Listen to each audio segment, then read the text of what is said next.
Hi, I am Patricia Moulton, Executive Director of the North Dakota Center for Nursing, and I would like to introduce you to our Empowering Nurses to Lead, Every Nurse in Every Setting online leadership program. This program was developed by the North Dakota Action Coalition as a part of the Future of Nursing Campaign for Action.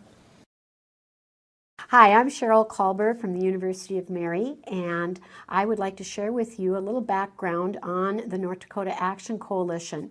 The Action Coalition is a member of the National Campaign for Action that was actually established in response to the Institute of Medicine Future of Nursing recommendations. It is in conjunction with the AARP and Robert Woods Johnson Foundation. The action areas that resulted from the research of this particular Institute of Medicine report include leadership, nursing practice and care, the education of nurses, interprofessional collaboration, and diversity. Here in North Dakota, our Action Coalition has focused on the leadership development of our nursing workforce. As Cheryl indicated, the North Dakota Action Coalition is focused on the leadership development area of focus for the national campaign. Over the last 2 years, we have been working in groups to develop leadership training that has been customized to the needs of North Dakota nurses. For more information about our Action Coalition, please visit the website listed on the slide. These leadership modules have been developed to be suitable for every nurse in every setting. The Action Coalition groups that developed these modules found that there are several key leadership skills that are shared by nurse leaders across every workplace setting. Increasing leadership in our nurses is important because nationally it has been shown that when nurses are positioned to influence system practices and policies, that this leads to improvements in the quality of care, wellness, and a reduction in medical errors. Nurses just like you have led innovative initiatives that have reduced falls with harm, reduced code blue calls, reduced 30-day readmissions, and improved care transitions. The North Dakota Center for Nursing and the Action Coalition encourages you to utilize your leadership skills as every nurse is a leader. Ways to share your expertise as a leader include volunteering with both healthcare and non-healthcare related committees and organizations. This can also include serving on boards. Speaking up in the workplace is also an important way to use your leadership skills and is a key factor in reducing errors. Speaking up is also important in the policy arena. We encourage you to pursue lifelong learning and to help mentor others as they start to develop their leadership abilities. Sharing the Institute of Medicine report is also a great way to start a conversation. You can also join the North Dakota Center for Nursing Leadership Team or the North Dakota Action Coalition. The North Dakota Action Coalition is co-led by the North Dakota Center for Nursing and the University of Mary Harold Schaefer Emerging Leaders Academy. The North Dakota Center for Nursing was established in 2011 and is a 501c3 nonprofit organization to create a unified voice for nursing excellence. Our mission is to guide the ongoing development of a well-prepared and diverse nursing workforce to meet the needs of citizens of North Dakota through research, education, recruitment and retention, advocacy, and public policy. The University of Mary Harold Schaefer Emerging Leaders Academy is an experiential learning program for honors students who learn leadership skills in the context of their future career. In the School of Health Sciences, we work with all of the allied health sciences along with the pre-professional programs to help them to become servant leaders of moral courage. We have an advisory board of external representatives that help us with the outcomes of this program. There is an old adage which asks, are leaders born or are they made? Well, in reality, all leaders are born, as we know that we all enter the world in that way. But what's more important to realize is that leadership can be learned. It can be developed. It is everybody's business, and it is not inherent to a title. It is based on relationships, not a right given to you by a board or your executive manager. It is learned and is not a job. And you can always develop in leadership by adding more skills in an ongoing process. In nursing, for years we have spoken of nurse managers. And it's time we look at a new paradigm. We need to move into leadership. Nurses need to be at the table when important decisions are made at local, regional, or even national levels, decisions that affect the patients that they so closely advocate for. Managers are those people that keep things moving, and we need them. They focus on systems and on processes, and they make sure that things run smoothly. But I would like to challenge you to become a nurse leader, someone who has a vision, who innovates, who thinks about the future, and who challenges the status quo to bring ever better care to our patient population. This online leadership program is divided into 4 modules that were developed for every nurse and in every setting. Each module includes slides with content, further resources, and additional information, along with a link to an evaluation survey for contact hours. Each module also includes a set of additional optional activities that are designed to help you apply what you have learned and to increase your leadership skills. Materials from these activities can be submitted for a completion certificate. Completion of all 4 modules will place you in a special leadership pool. The 4 modules include communication, that is a foundational for learning and understanding about systems, knowledge of how systems function is necessary to institute change, and the ability to accept and engage in change is necessary to be an advocate for health policy. Welcome to the first of 4 learning activities that were developed by the members of 4 different committees hosted by the North Dakota Center for Nursing, a member of the Campaign for Action that was established in response to the Institute of Medicine's Future of Nursing. We start with communication. ECHO, essential communication, hearing ourselves. The purpose for this learning activity is to introduce the 5-factor model for becoming a skilled communicator and to provide reflective practice tools that grow your communication skills. The objectives are: define communication, review the 5-factor model for becoming a skilled communicator, review the use of self-reflection, review frameworks, standards, and codes that inform the practice of self-reflection in nursing, use self-reflection to develop expertise for becoming a skilled communicator, and develop your personal action plan to become a skilled communicator. To successfully complete this learning activity and be awarded contact hours, the learner must complete the module and the additional reading assignments, complete the learning activities. You will need to write in a journal during these learning activities. You may also use paper or your computer. Save your work so you can access it and read it later. Complete the course evaluation and self-evaluations. And to earn a Certificate of Achievement in Leadership Development, you will need to complete the additional project as described at the end of this learning activity. Opportunities for further learning are presented throughout this learning activity. You are urged to take time to engage in these extra learning activities. As part of adult learning, you may sidetrack and follow a topic that catches your interest or spend more time digesting content. Please feel free to do so and return to the main presentation when you are ready. So let's begin. Communication is far more than speaking. It is about hearing not only what others say to us, but hearing what we say to others. To become a skilled communicator, we must learn to hear ourselves. We must be aware of our responsibility in communicating. To become a skilled communicator, we need to do some self-work. This body of work has its roots in Parzet's theory of human becoming. Cooper-Schmidt et al. Wrote the original article with healthy work environments in mind. After engaging in dialogue with Dr. Cooper-Schmidt, she graciously allowed the Communication Committee to develop strategies that assist the learner in developing each of the 5 factors. Becoming a skilled communicator, according to Cooper-Schmidt, requires 5 factors: becoming aware of self-deception, becoming reflective, becoming authentic, becoming mindful, becoming candid. You may pause and read the original article at the link provided. Welcome back. Becoming reflective exposes self-deception, which leads to discovering your authentic self. The act of reflection leads to heightened awareness and alertness to verbal and nonverbal communications, i.e., emotional intelligence, which is being mindful. These states of becoming prepare one to speak purposefully, to express and listen truthfully, also known as being candid. When we speak, we count on others to listen and hear our meaning. When we listen, others count on us to hear their meaning. So, communication is about meaning making. We take all the data and translate those bits into something that uniquely means something to us. Sadly, what we interpret is not what was meant to be sent. Thus, the need to improve our skills on hearing what we have just sent to others and pausing to reflect on what we received to make sure we hear what others are sending.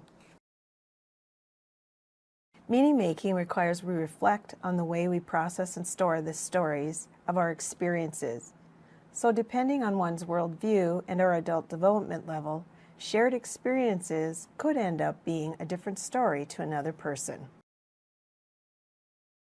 As we process the bits of data we constantly receive during the act of communicating, we translate those bits into streams of information.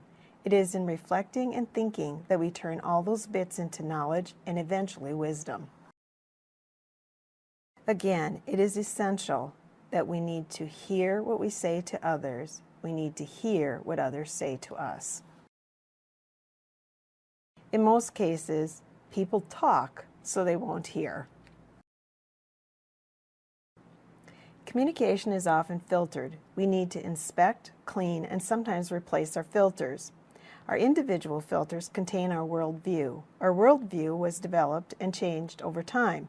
It is influenced by our parents, peers, acquaintances. It is influenced by our values, beliefs, and they weigh heavily on what is composing our filter. Reflection is a way to inspect, clean, and if necessary, replace our filters. Literature describes 4 types of reflection: anticipatory reflection, which means thinking ahead; reflection in action is during the action; reflection on action is retrospective; critical reflection uncovers assumptions. Because remember, becoming reflective exposes self-deception, which leads to discovering your authentic self. The act of reflection leads to heightened awareness, alertness to verbal and nonverbal communication, which is being mindful. These states of becoming prepare one to speak purposefully, to express and listen truthfully, also known as being candid. We will spend some time focusing on reflection, as it is key to becoming a skilled communicator. For the purposes of this learning activity, we will use Bowman and Schultz's definition of reflection. It is the process of pondering carefully and persistently the meaning of an experience, creating meaning from past or current events that guide future behavior, self-questioning so situations become more clear and coherent, systematically examining the past and the present to inform the future. You may ask, what is the benefit of reflective practice in nursing? It helps you learn from experiences. It opens up your practice for others to examine, which requires open-mindedness and probably a lot of courage, requires you to take on and act on criticism, and fuels motivation to improve one's practice. What specific skills are involved in reflection? Over the next several slides, we will go over several of these skills. Self-awareness is the awareness of character, beliefs, values, qualities, strengths, and limitations. Description is the ability to state characteristics or appearances without expressing judgment, which is very difficult for many of us to do. Critical analysis, separation of the whole into component parts. Undertake a detailed examination of structure, elements, or parts, the ability to understand the nature of how parts relate to each other and influence the other parts. It includes the various ways of knowing, and reflection always involves challenging assumptions. Synthesis, which is the opposite of analysis, is the process of building up separate elements, ideas, into a connected and coherent whole. Evaluation makes a judgment about the value of something by discovering and using predefined criteria or standards. Reflective thinking is a process that grows knowledge, skills, attitudes, and judgments. Nurses need to have well-developed skills of reflection as it is essential for safe, quality practice. Reflection leads to improved communication skills and is essential for the practice of nursing. We have all heard the saying, think outside the box. Do we mean we wish others would think more like what's in our box? Are we ready to examine our own thinking, behavior, worldviews, values, and respect where others are in this process as well? Frameworks are maps to help guide us in reflection. For those new at reflection, it is sometimes very helpful to have a framework from which to work. It helps us establish a routine. Frameworks ask a common set of questions that can guide our thinking. This particular cycle is from Gibbs, 1988. It describes description, what happened, feelings, what are you thinking and feeling, evaluation, what was good and bad about the experience, analysis, what sense can you make of the situation, conclusion, what else could you have done or said, and an action plan. If this situation arose again, what would you do? There are many frameworks to choose from, or you can create your own. You may end up having just a few questions to help you be reflective, or you may have a detailed step-by-step set of questions that guide your reflections. One framework used in nursing is Tanner's clinical judgment model. Consider how it compares to the nursing process. For nurses, an intuitive framework for guiding reflection is the nursing process. Assessing our own behavior, actions, thinking is key to a sound reflective practice. Once we decide we fall short or need to modify our communication pattern, we set about creating different goals, planning for change, and implementing our new plan. No intervention could be complete without evaluation of your plan. Tanner developed a model that mirrors the nursing process and provides an excellent framework within which to polish your reflection skills. A brief overview of Tanner's model is provided here. Think about how you need to know your environment or system in which you practice. The practice of reflection strengthens your ability to more easily recognize each of these areas. Tanner talks about introduction, your view of the situation. You need to be aware of your viewpoint. Talks about background. This is your assessment as well. Relationships, experiences, formal knowledge. Be aware of the factors that create your background. Noticing. Initial noticing and later noticing. Be aware of your patterns for sensing situations. Tanner talks about interpreting, which is the diagnosis stage if you were using the nursing process. This is cause, patterns, similarities, differences, observations. Be aware of your viewpoint. How does it impact your meaning making? And responding. It's your outcome planning, your implementation. It's your actions, stressors, and feelings. You need to become aware of your patterns. And last, Tanner uses reflection and action, that's thinking about your practice while you're doing it, and this takes practice, and reflection on action, which is thinking back on what you have done to discover how we may have contributed to the outcome or unexpected outcome. Consider working with someone you trust to help clarify your points of view. You may pause and read the article on Tanner's clinical judgment model at the link provided. You are strongly encouraged to utilize these frameworks for self-care and becoming a skilled communicator. Nurses don't often use their own knowledge, skills, ability, and judgments to care for themselves. We need to remember to take care of ourselves. For the reflective process to be effective, we must reflect on how we see ourselves in any situation. What self-deceptions do we hold? Have you examined your role and perceptions about miscommunications that have occurred? Uncovering our self-deceptions is hard work. It takes courage and time to fully discover the stories that we tell ourselves that could cloud our perceptions. If you find this work stirs up strong emotions, you may want to consider consulting with a counselor who can help you shift through the stories that have brought you to this point. Being trustworthy is key to effective communication. You cannot ask others to be honest when you yourself engage in deception. Crucial to skilled communication is the ability to first recognize, then modify patterns of communication that are ineffective. Stop here and take time to record your thoughts to the questions in this reflective exercise in your journal.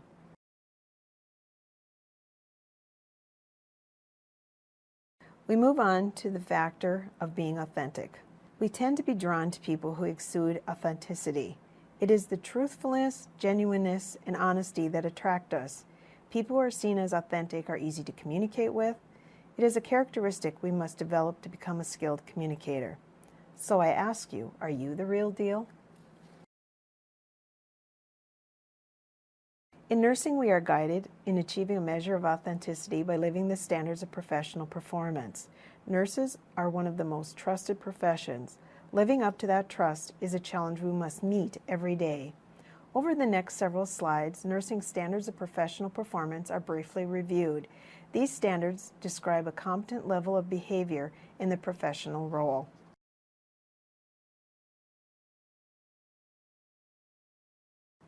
Standard 7 is ethics.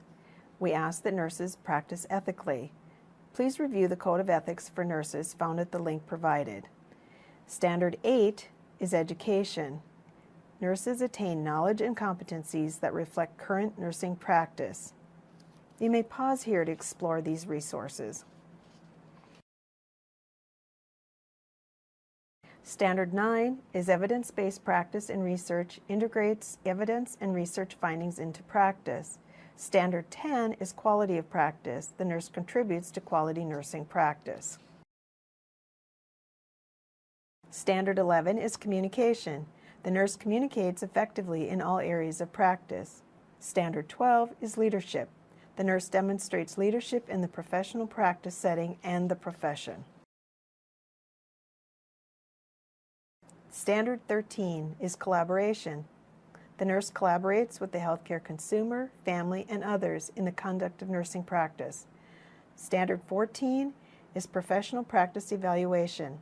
The nurse evaluates his or her own nursing practice in relation to professional practice standards and guidelines, relevant statutes, rules, and regulations.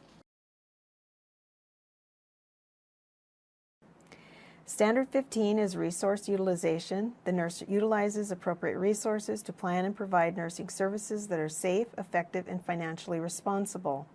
Standard 16 is environmental health. The nurse practices in an environmentally safe and healthy manner.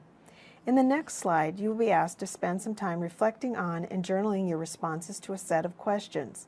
If you need a complete review of the standards of practice and performance, see ANA's second edition of Nursing Scope and Standards of Practice from 2010. Each standard lists competencies the RN is expected to meet. Many healthcare employers use these standards as the foundation for job descriptions and performance evaluations. Take as much time as you need to fully answer these questions. You may come back to them again to continue your reflections.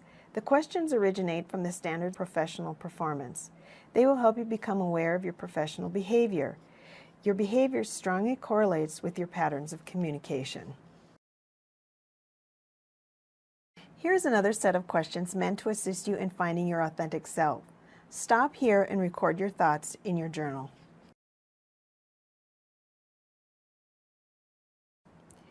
We're going to take a brief sidetrack on the topic of emotional intelligence. Emotional intelligence refers to the ability to perceive, control, and evaluate emotions. It is a subset of social intelligence that involves the ability to monitor one's own and others' feelings and emotion, to discriminate among them, and to use this information to guide one's thinking and actions. Many of you have heard of emotional intelligence. Your ability to perceive your own and others' emotions is key to effective communication. Several resources for further exploration are provided here. You may pause here to explore these resources.